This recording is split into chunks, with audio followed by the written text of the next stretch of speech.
ও অলক্ষিদি, অলক্ষিদি, তুমি কোথায় যাবে গো? রোদে মাদুরটা পেতে দিয়ে আসি। বাবা এখনো এই শিশির পড়বে, তুমি এখন মাদুর মিলতে যাচ্ছ? লোক মাদুর তুলে ফেলছি আমরা। তোমার দাদাকে রোদ দিতে হবে তো।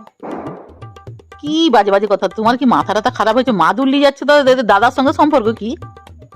মেলা তারপরে কাজ। তুমি যে বললে যে হচ্ছে যে দাদাকে শুয়ে দেবে, দাদা তো তোমাদের সেই তো শুনলাম তো তোমার বেটা তো বললো যে হাসপাতালে ভর্তি করে দিয়ে চলে কালকে আসছে। রাতে নিয়ে চলে এসেছি। সেরে গেছে? সেরেছে মানে সেরকম কোনো রোগ হয়নি, ডাক্তার যেটা বললো ওই যে হার্ট আছে না, হার্ট গো, ওই যে আমরা যে নিঃশ্বাস শ্বাস প্রশ্বাস নিই যে ফুসফুসটা। হ্যাঁ, হাটটা না তারা তোমার দাদা সেঁতে গেছে। আসলে জমিতে কাজ করে না, রোদে জলে কাজ করে না, সব চাষবাস করে সব, মানে মানে মাঠে ঘাটে কাজ করে না, সেটা ঠান্ডা লেগে না, মুখ দিয়ে নাক দিয়ে ঠান্ডা লেগে না হাটটা না সেঁতে গেছে। এবার ডাক্তার বলেছে এর কোনো ওষুধ নেই, তোমাদের করতে হবে কি যে হাটটাকে খুলে এপিডোপিট করে প্রত্যেকদিন 2 বেলা রোদ দিতে হবে। এবার আমাকে প্রসেসটা ওখানে দেখিয়ে দিচ্ছে না তো, মানে হাটটা কীভাবে খুলে রোদ দেবো, জানোই তো বয়স হয়েছে, নিয়মটা ভুলে গেছি। সেই জন্য কীভাবে রোদ দেবো, মানুষকে তো বাঁচিয়ে রাখতে হবে। ওই জন্য ওকে নিয়ে যদি শুয়ে দিই, লম্বা লম্বি শুয়ে দেবো, সেই রোদ তো হাটেই লাগবে। ওই জন্যই মাদুর বাঁধতে যাচ্ছি।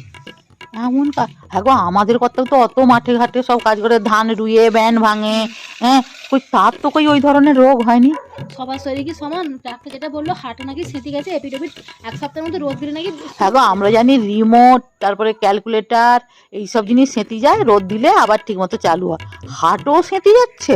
এখন উন্নত যুগ, বিজ্ঞান অনেক এগিয়ে, এখন আর ওষুধ টষুধ হয় না, এখন এই রোদের মধ্যে দিয়ে সব কিছু ঠিক হয়। ও না না, তুমি যাও যাও যাও, না না, অসুস্থ আবার মানুষকে তুমি দেখো, ট্রিটমেন্ট করো বাবা। টেনে টেনে নিয়ে আসতে হবে জানো, টেনে টেনে আবার মানে এমনি হাঁটি আনা যাবে না, হাঁটি আনলে নাকি হাট তো সেঁতে গেছে, হাঁটি আনলে নাকি হাট যখন তখন খুলে যেতে পারে, সেই জন্য তার দুটো হাতকে এরকম করে মানে গার্ড দিয়ে আনবে আর হাত কি। দিয়ে না, হাত দুটোকে এরকম হিঁচড়োতে হিঁচড়োতে মাটিতে মানে লুটোতে লুটোতে তাকে টেনে টেনে নিয়ে আসতে কারণ হবে। তোমার বেটাকে ডাকো না, তো সে দুটো পা ধরবে, তুমি দুটো হাত হবে ধরবে, না, এইরকমই নিয়ে চলে যাবে চ্যাং দোলা করে। না, ওইভাবে হবে না, ওইভাবে করে দেখে হাট খুলে যাওয়ার চান্স। ডাক্তার বলেছে মেঝেতে শুয়ে থাকবে, দুটো হাতকে হিড়ির করে টানবে, সে মাটিতে লুটোতে লুটোতে যাবে, যাতে হাতটা স্ট্রেট থাকে। বাবা কি নির্যাতনের কথা গে বাবা, কোন ডাক্তার দেখাচ্ছে? অলক্ষণে ডাক্তার মানে দেয়ার কল করছে। এখানকার ডাক্তার তো নয়, তাহলে ইউরোপের ডাক্তার। বাপের জন্মে শুনিনি হাটকে রোদ দিতে যাচ্ছিস। যাও সাবধানে, লোকটাকে সাবধানে বাঁচিয়ে রাখার চেষ্টা করো।